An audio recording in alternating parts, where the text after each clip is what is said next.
اس لیے اس وقت سے پھر جنگ کی گھنٹی بجا دی گئی۔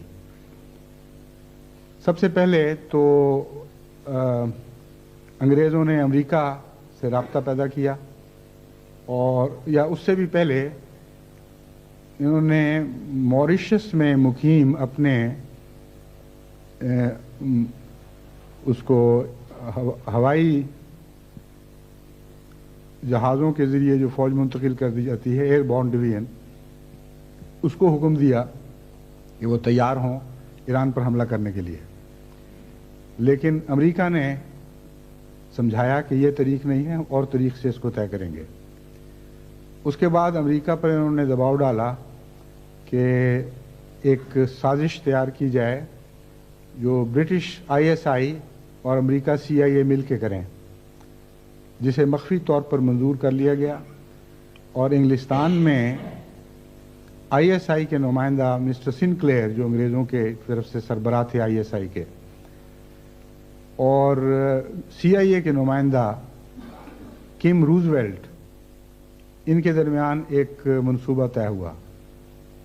لیکن اس عرصے میں امریکہ نے اپنے اثر و رسوخ کو استعمال کر کے تمام دنیا میں ایرانین آئل کا بائیکاٹ کرا دیا،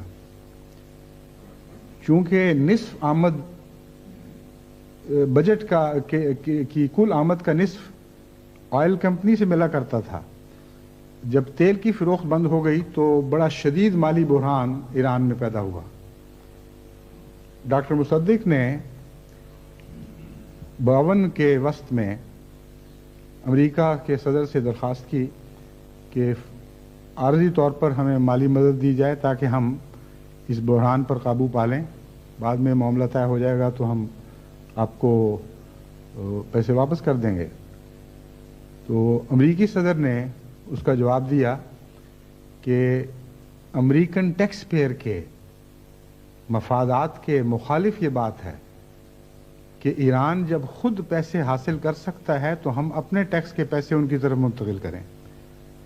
آپ کے پاس سیدھی سادھی راہ ہے، برٹش ایرانین کمپنی کی بات مان جائیں اور ان سے پیسے لے لیں، وہ تو پیسے دینے کے لیے تیار ہیں۔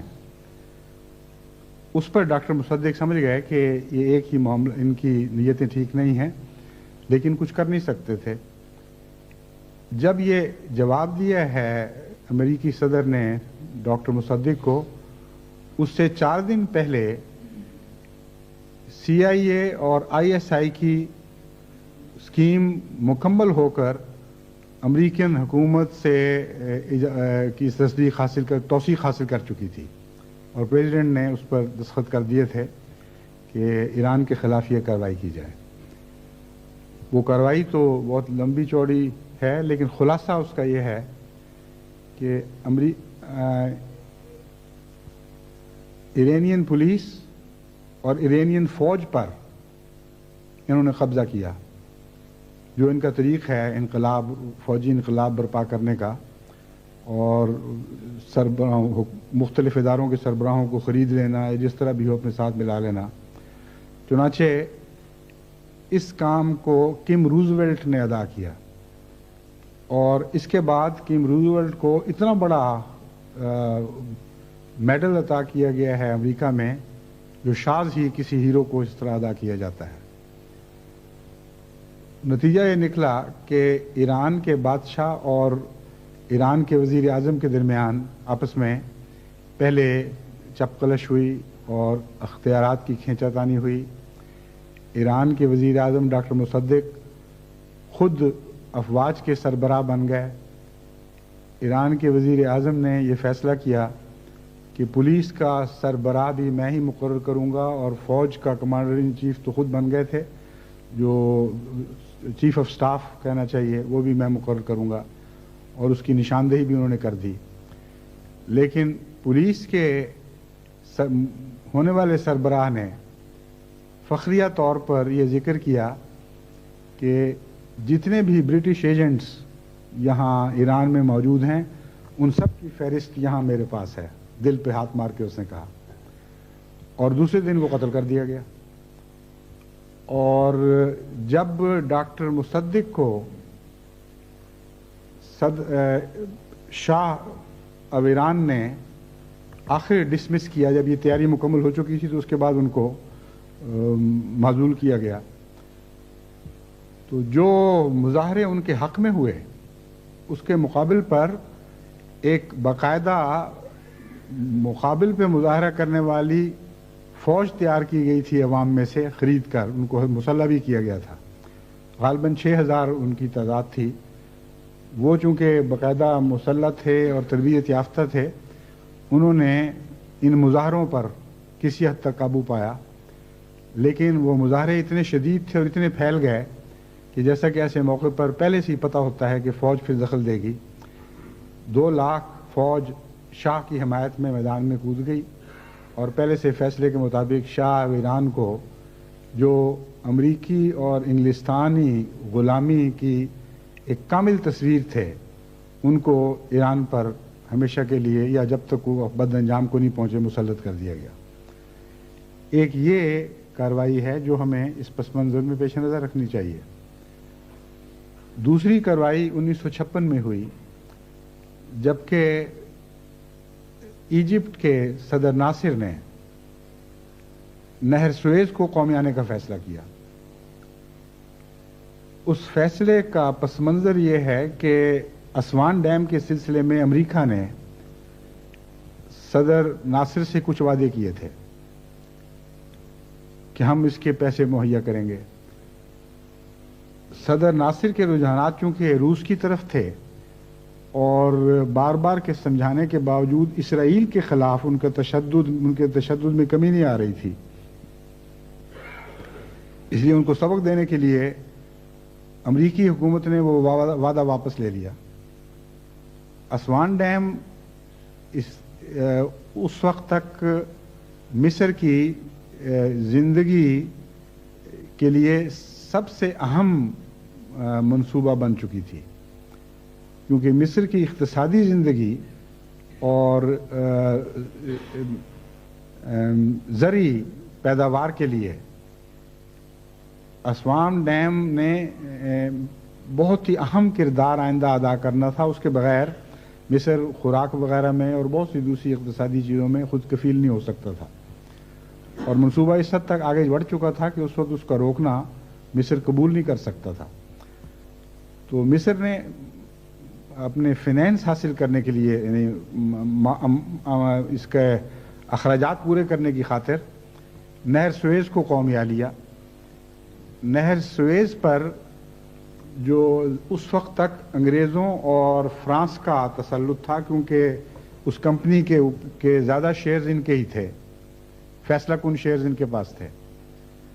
چنانچہ پھر انگلستان نے اس کے متعلق ایک منصوبہ بنایا کہ ناصر کو اور ایجپٹ کو اس بات کی سزا دی جائے کہ وہ ہمارے مفادات پر حملہ کرے.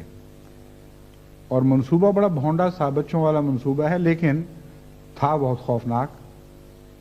اسرائیل کو آمادہ کیا گیا کہ وہ حملہ کرے ایجپٹ پر اور نہر سویز تک پہنچ جائے. اور چونکہ یہ اچانک بغیر اطلاع کے حملہ ہوگا اور اسرائیل کے ایجپٹ کے پاس کوئی ایسی دفاعی فوج نہیں تھی کہ اس حملے کا مقابلہ کر سکتا، اس لیے یہ آنن فانن کامیاب ہونے والا حملہ تھا. اس کے بعد انگریز اور فرانسیسی دونوں اسرائیل کو اور ایجپٹ کو حکم دیں گے کہ دونوں اپنی اپنی فوجیں نہر سویز سے دور دور تک ہٹا لو، پیچھے ہٹا لو، امن کی خاطر ہم دخل دینے لگے ہیں. چنانچہ یہی ہوا.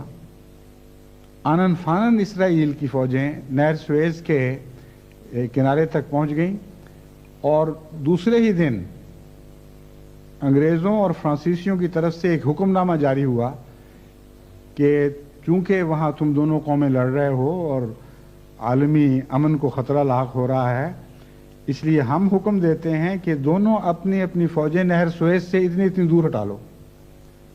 اسرائیل نے اس پر فوراً عمل شروع کر دیا جیسا کہ فیصلہ تھا. ایجپٹ نے کہا کہ یہ ہمارا ملک ہے، ہماری نہر ہے، ہم اپنے ملک سے کیوں فوجیں ہٹائیں؟ یہ کون سی منطق ہے؟ حملہ آور نے ہٹا لیں بس کافی ہے. اس پر پھر ان دونوں قوموں نے مل کر حملہ کیا. یہ 56 کا واقعہ ہے. اور اس جنگ میں جو انگریزوں نے کردار ادا کیا ہے اس پر نٹھنگ جو اس وقت فارن سیکرٹری تھے انہوں نے ایک کتاب لکھی اس جنگ کے حالات پر. اس کتاب کے مطالعے سے پتہ چلتا ہے کہ جو طرز عمل انگلستان نے صدر ناصر کے خلاف اور ایجپٹ کے خلاف اختیار کی بین ہی وہی طرز عمل آج صدر بش، صدر صدام اور عراق کے خلاف اختیار کیے ہوئے ہیں. یوں لگتا ہے جس طرح کاربن کاپی ہے ان حالات کی جو اب رونما ہو رہے ہیں. اسی طرح صدر ناصر کے خلاف کردار کشی کی بڑی خطرناک مہم چلائی گئی. اسی طرح یہ کہا گیا کہ ہم عالمی مفادات کے تحفظ کی خاطر عالمی مفادات کی نمائندگی میں یہ کارروائی کر رہے ہیں. جس طرح کی زبان صدر بش نے صدام کے متعلق استعمال کی کہ اس کو میں تو الفاظ گندے پورے استعمال بھی نہیں کر سکتا، لیکن یہ تھا کہ کک کر کے اس کو مار کے پیچھے سے کک کر کے باہر نکالو. جو کتاب میں بیان کر رہا ہوں اس کا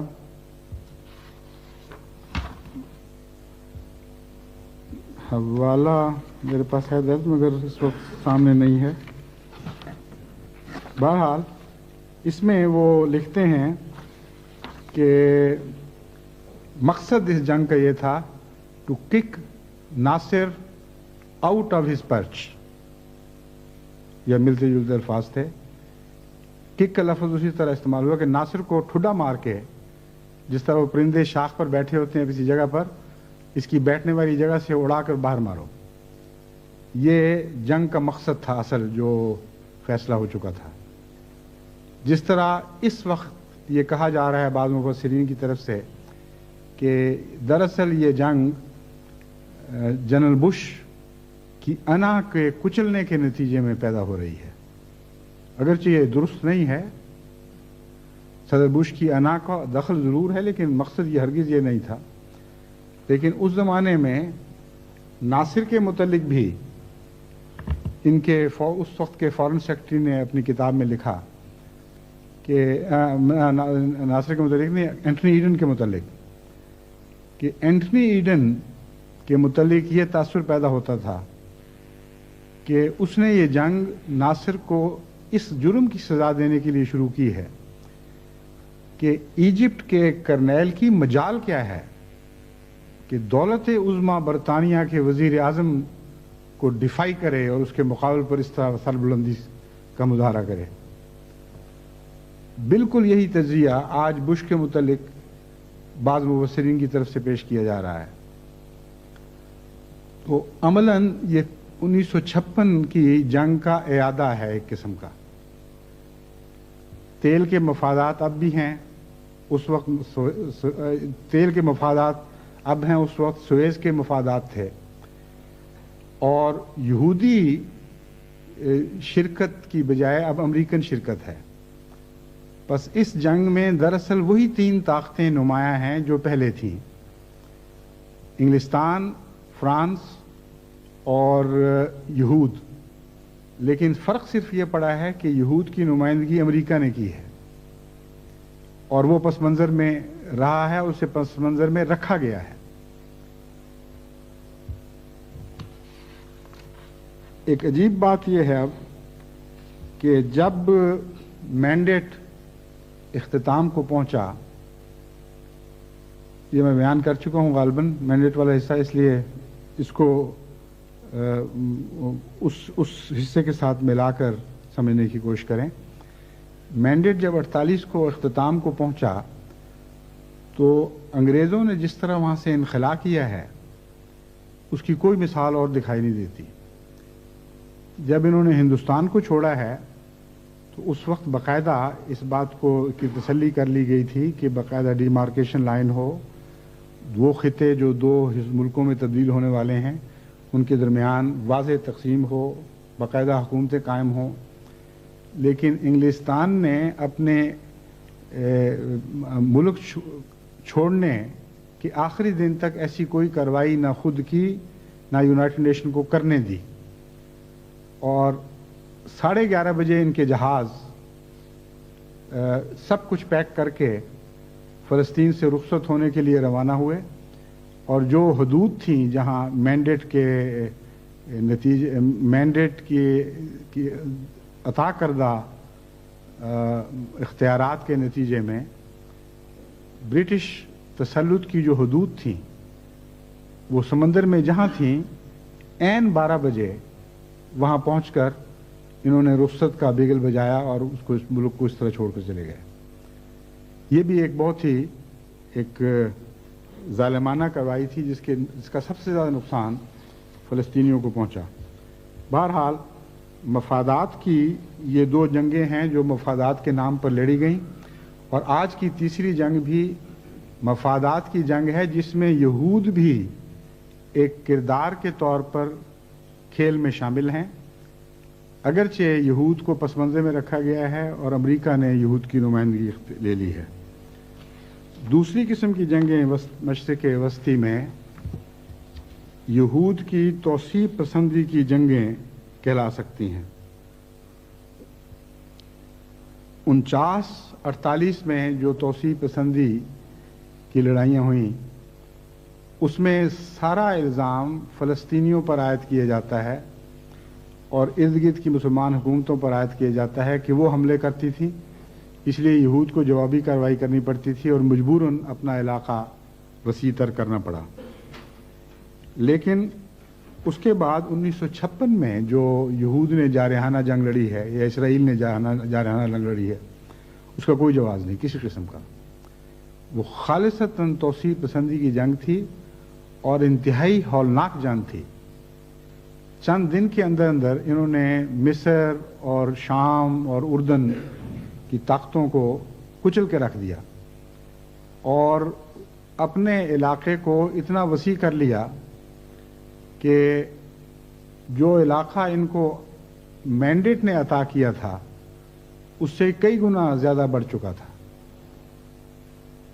خلاصتاً میں آپ کے سامنے یہودی علاقے کی توسیع